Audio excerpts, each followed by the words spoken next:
хийсэн. Тэгээд ертөнцийн хүмүүс судалсан их болохоор нэг зүйлээр бүгдээрээ санал тавцсан байна.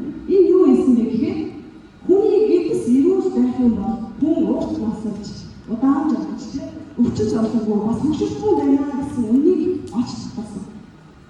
За манай эртний өмнөх 300-аас 470 жилийн үед аны үед амьдарч ирсэн Хиппократес гэдэг грек эрдэмтэн болохоор нэгэн маш том нууцыг илрүүлсэн.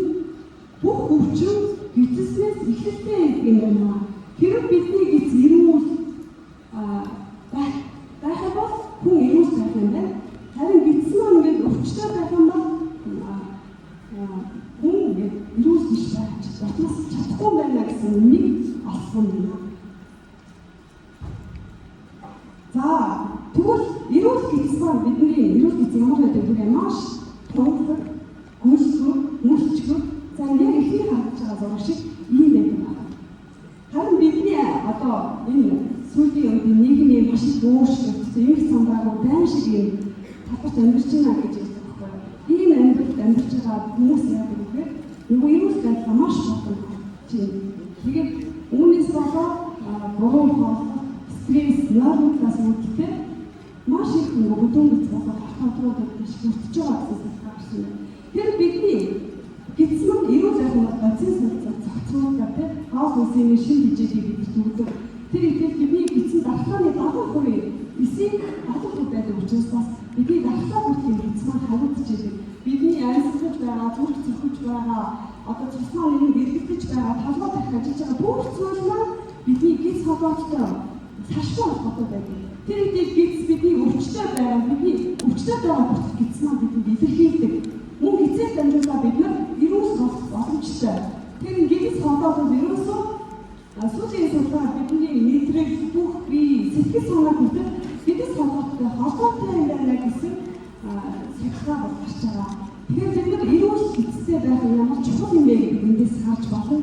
Тэгвэл яавал бидний гитс ирүүл байх юм бэ? За яавал бидний гитс ирүүл байдаг гэхээр хүн төрөлхтөн үүссэн буюу бий болсон цагаас хойш хүнтэй нэг зүйл хамт оршин байсан байна.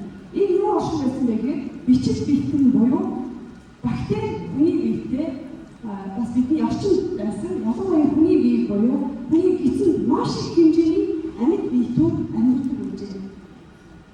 За тэгээд энэс өмнө болохоор нөгөө бичил бэлтгэний судалгаа сайн хийгдэг байсан болохоор хүмүүс ер нь нөгөө нэг яа бактери бохор зүйл гэж ойлгодог байсан. Бактерийг харин 1858 онд Франц улсын эрдэмтэн Лю Пастер гэдэг хүн галс эсрэг хийж байгаа дамжуулаад энэ ашигтай бактерийг олж ирсэн. Тэд нар яасан бэ гэхээр онцтой сайхан ингээд гарс сумаа байдаг, нөгөө гарсаа ингээд эсчээд эсэж байгаа амтны уушлууд байсан юм байна. Тэгээд яагаад энэ гарс уушлууд амтны хүрээд байгаа болоод судлаад үзсэн чинь тэрхүү гарсын дотор амьд биет буюу ашигтай бактери байгаа нууцыг олж ирсэн байна. Тэгээд цагаас хойш болохоор ашигтай бактерийн судалгаа маш их хөгжсөн бөгөөд хүний биед ашигтай бактери тэнцвэртэй тоо хэмжээгээр байх юм бол хүн ирүүл байх юм байна. Ашигтай бактери хүний биед тэнцвэртэй байх юм бол хүний ходоод гиз ирүүл байх юм байна. Өвчтөж байхгүй байх юм байна. Урт настай байна гэсэн зүйл бол дэлхийн дахин маш хурцсан байна. Хүмүүс бушуурсан байна. Тэгвэл яагаад бидний гисэнд их ашигтай бактерийн тэнцвэртэй байдал алдагддаг вэ? Түрүү гэсэн нийгмийн өөрчлөлт бас нөлөөлж байна. Хоол боловсрол нуудах дээр шинэхгүй байх. Тэгээд нөгөө нийгмийн стресс, нойрмоглол, ядаргаа, орой шөнө хоол идэх ч юм уу тийм шарсан хуурсан бидний сэтгэлийг татах гэжлэх эдгээр хүсийг төрүүлэх янз бүрийн хоол бэлэн боловсроос сэтгэх гараад байгаа. Энэ зүйлүүд нь биднийг эргээгээд бидний ашигтай байх бактери буюу гитсний хэвийн байдлыг алдагдуулаад маш их хавтаа бактерийг гитсэнд бий болгож байна. Үүнээс болоод бид ингэж өвдөж шаналдаг байна. За манай ээж бол 80 настай. Тэгээд уг нь болохоор ингээд нөгөө тэтгэврт буух болгондоо нөгөө тэтгэврийн мөнгөтэй холоотны дисинфорт алтын ээж юм янз бүрийн холоотны одоо үйлдэлтээс холоот хөтгөл сэрэг хүмүүсийг маш их ингээд тэтгэвэр болгож авдаг байсан. За манай хүүхдүүд ингээ өвдөндөө эмнэлэг очин шууд айгаад антибиотик бичиж авчихдаг тийм. Тэгээд гүйл гарч юм уу янз бүрийн байдлаар ингээд ийм хүү зүйлсүүд миний амьдрал байсан. Энэ бол би ерөөсөө ганцаар ажилладаг ч юм уу юм ч юм уу нөгөөдөө намайг хэрэгждэг байсан. Харин атомик компаниг мэдснээс хойш атомик компани ашигтай бактерийг мэдснээс хойш яасан бэ гэхээр энэ бактерийг болохоор хэрэглэж ирсэн. Тэгээ ээж нь одоо ямар ч юм хэлэхээр байсан. Бидний бууж бүх хоёр шиг ашигтай бактерийг 2 цагийн зайтай угаалгаж болчих жоох байхгүй. Тэр юм өөрчлөлт байдаг болохоор тэгвэл яагаад би танарт атомикийн ашигтай бактерийг сонгох хэрэгтэй вэ гэдгийг танилцуулъя.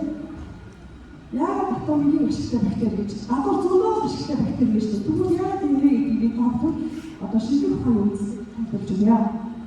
За хүний бие нөгөө 100 их найз ашигтай бактери хүний ялангуяа патогенцэн байрж байгаа. Энэ бол маш их тоо тийм.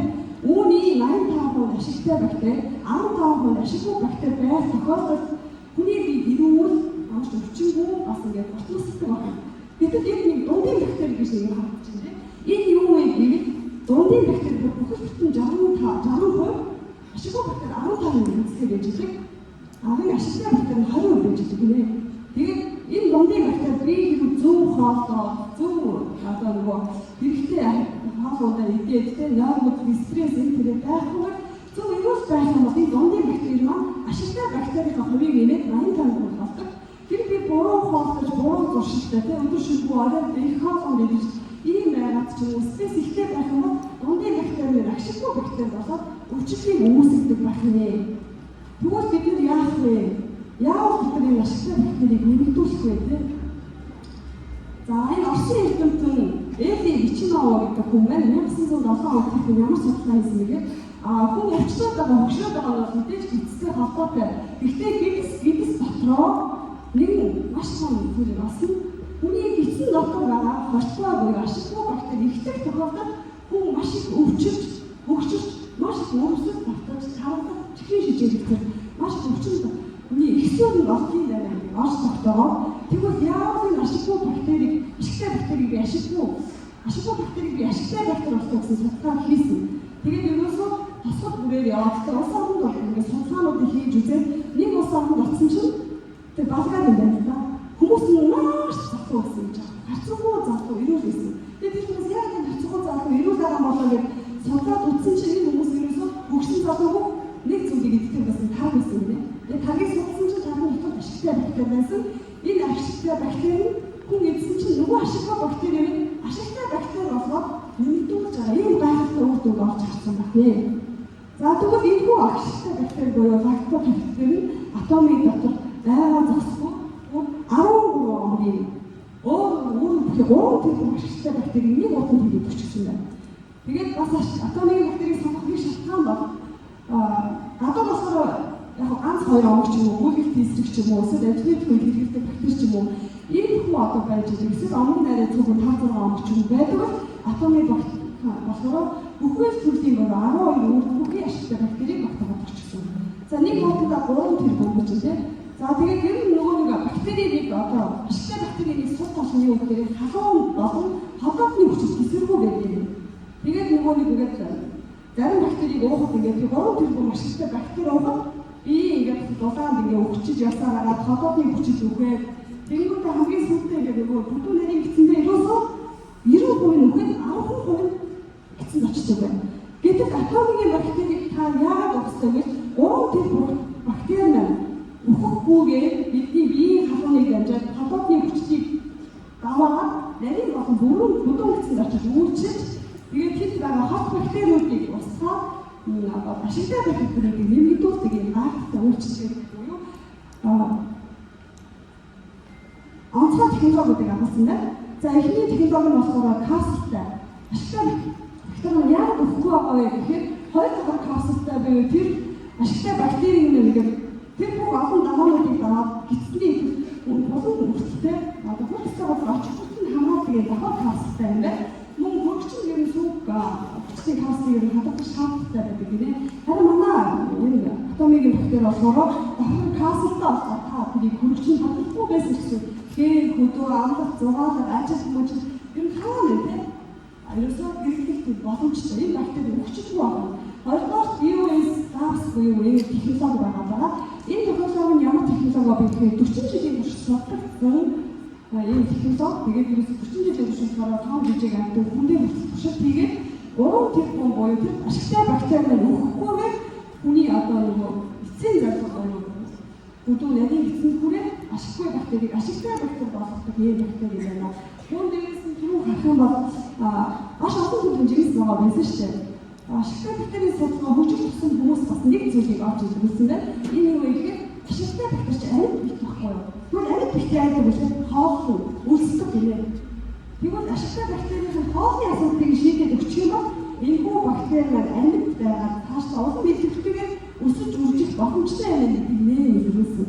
Ингээд ашигтай бактеритай олон төрлийн хоол хүнсгүй пребиотик маш их ингээд хатсан ингээд тогтсон байна тийм. Харах юм бол манай үзэл зэрэг зэрэг 10 маш олон төрлийн ашигтай бактерийн хоолыг энэ уудан дотор хангалттай савлаад өгсөн байгаа учраас ингээд манай бактерийг сонгороо тэгээд ашигтай бактерийн ер нь хоол эсрэг байдаг тийм. Бид нар хоол хүнсээс сайн авч чадахгүй байдаг учраас энэ бактери бол шууд хангалттай савлсан байдаг учраас ингэж хэрэглэх болгож байна. За тэгээд энэ 12 оноо дотор болохоор ерөөсөө тэр хүчин бактери маань болохоор муу бактерийг дангуулдаг тийм. Ерөөсөө амьд бактерийн тэр хотоодын өрчлийг дагаад тэр дотор үржиж амшиж амьд цаашдаа бүр муу бактерийг дараах хүчтэй тэр сайн бактерийг үржих тэр өсөлтөөр хангаж өгдөг маш олон төрлийн бактери орсон. Энэ дотор тэр 3 бактери онцлог гэж бодож байна. За хин болохоор эхийн сүгээр хоолсон хүүхдийн эцнээс гаргаж авсан ашигтай бактери. Нөгөөх нь болохоор эрүүл хүүхдийн эцсний бүтгэн буюу одоо тэрнээс гаргаж авсан ашигтай бактери. Эдгээр нь болохоор маш хүчтэй, маш сайн ялгах бактери юм байна. Тэгээд энэ бактериуд болохоор хүн ер нь нөгөө бактерийг хэн хамгийн сайн үлддэг вэ гэхээр хүн буюу хүний гиз, хүний хотоод хамгийн сайн үлддэг. Тэгэхээр энэ бактериуд буюу хүүхдүүдээс авсан хүүхдийн сэрэмс гаргаж авсан эдгээр бактериуд үнэхээр маш сайн ховд төрлийн бактериуд батамгийн бактерид орсон байдаг юм байна. Мөн хэмжээний бактериуд солонгосчууд аюул гоё арьстай, гэрцэн арьстай байгаад байдаг юм онцгой. Энэ хэмжээний ашигтай бактери юу? Хэмжээ маш их хэрэгтэй болохоор тийм гоё арьстай байдаг юм. Тэгэхээр та бүхэн атомын ашигтай бактерийг хэрэглэх юм бол хараатай эрүүл наасаа таны мөнгөний хэмжээ үнэхээр бүтээгдэхүүн чинь таны эцэнд хүрч үүрчтэй 100% урд ингээ харуулж чадж байгаа энэ дааттай дэлхийн хамгийн одоо бодлуулалтаараа бас тэргүүлдэг шууд бодлуулалт тэргүүлж байгаа энэ дааттай ашигтай бактери байгаа шүү. Та бүхэн аваад бас хэрэглээрэй. За удахгүй болохоор хүмүүсээ амт 6 цаг хэрэглэх гэж, хохир боодгийн цаг хэрэглэх гэж, наас хэрэглэх цаг хэрэглэх гэж тийм.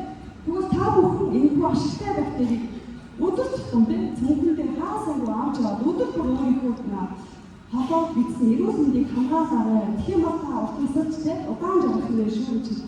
Өнөөдрийн ашигтай бактерийг хасах болсон. За